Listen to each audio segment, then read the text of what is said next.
My name is Tegan, and I am 27 years old. I had always believed that love meant patience. That respect would grow quietly if I kept showing up, paying my share, staying calm, and proving, over and over, that I was not a burden, but a partner. Yet that belief shattered the evening my husband's mother leaned back in her chair, smiled like she owned the room, and asked, loud enough for everyone to hear, exactly how much I earned this month.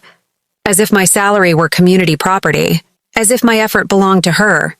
And before I could even answer, my husband cleared his throat and tried to smooth it over with a laugh, which is when I looked him straight in the eyes and warned, "Him one more word from your mother about my salary, and there will be no more polite conversations.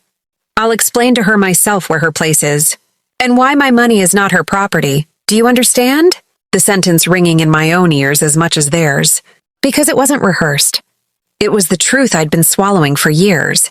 Years where I worked late nights, took freelance gigs on weekends, skipped vacations, and built a safety net from nothing while being told it. Was nice but unnecessary. Years where my contributions were minimized until they were suddenly expected, demanded even, especially when his mother's plans required funding. And as I stood there, I realized how often I'd been praised for being independent. Only when it benefited someone else. How often my silence had been mistaken for consent. Because the moment I spoke up, the room went cold. My husband's jaw tightening, his mother's eyes narrowing as if I'd insulted her personally by existing outside her control. And she began listing everything she believed she'd done for us. Her advice, her introductions, her emotional labor, stacking invisible invoices in the air, implying a debt I never agreed to. And something in me snapped cleanly, not in anger, but in clarity, because I knew exactly what I'd pulled together by myself. The degree I paid for, the job I fought for, the emergency fund that kept us afloat when his contract fell through, the rent I covered without complaint, the furniture I bought, the groceries I stocked, the calm I maintained when everyone else panicked. And as she spoke over me, I heard my own title forming in my head like a drumbeat. I was the one who pulled this all by myself. Ungrateful, we left. Mom, call me when you cool down. Words that weren't yet spoken but already decided. Because respect isn't negotiated at a dinner table. It's either there or it isn't. And in that moment it wasn't. Not for me, not for my boundaries, not for my work. And when my husband finally said, "Let's not make this a scene," I realized he meant let's not make her uncomfortable. Not me. Never me. So I took a breath, picked up my bag, and said calmly that we were leaving. The shock on his mother's face, giving way to outrage as she accused me of poisoning her son, of thinking money made me better, of forgetting my place, and I answered with the quietest voice.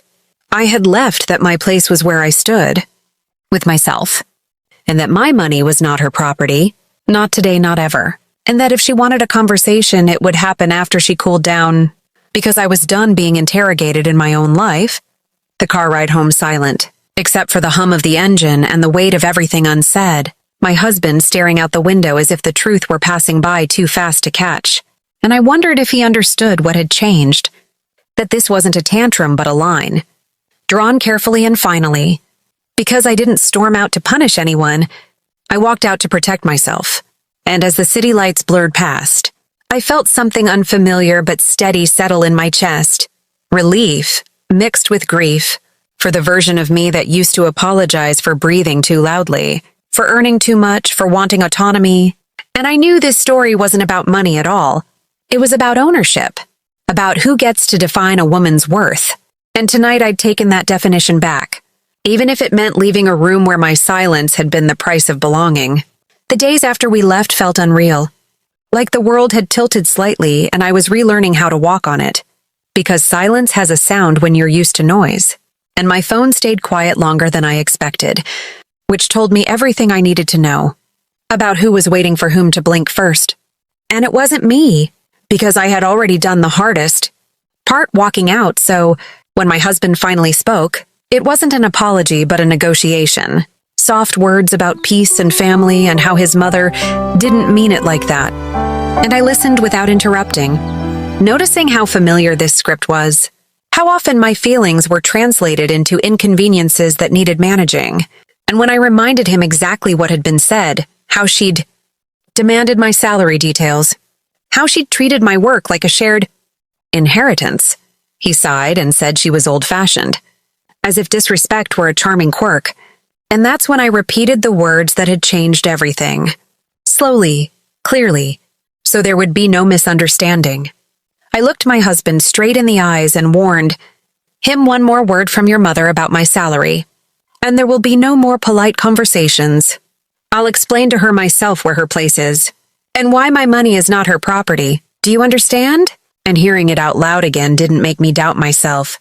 It strengthened me, because boundaries sound harsh only to people who benefit from you not having any. And he went quiet after that. Not angry, not calm, just stunned. As if he were realizing for the first time that the version of me who swallowed things was gone, replaced by someone who remembered every late night, every transfer, every sacrifice, and who was done being called ungrateful by people who had never carried the weight I carried. And when his mother finally called, days later, her voice was clipped and cool. No greeting, just accusation, telling me I'd embarrassed her, that family doesn't air dirty laundry, that I was tearing her son away, and I let her finish, because I'd learned that letting people talk reveals more than arguing ever could.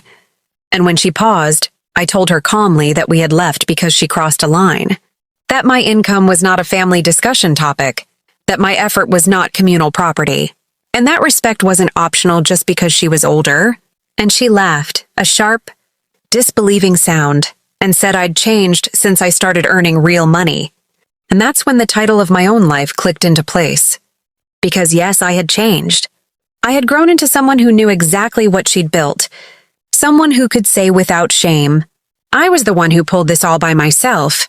And if that made me ungrateful in her eyes, so be it. Because gratitude doesn't mean surrender, and love doesn't require self-erasure. And when she snapped back that I was overreacting, that I needed to calm down, I answered with the sentence that closed the door gently but firmly. We left. Mom, call me when you cool down. And then I ended the call, hands steady, heart racing, because courage isn't the absence of fear. It's choosing yourself while your voice shakes.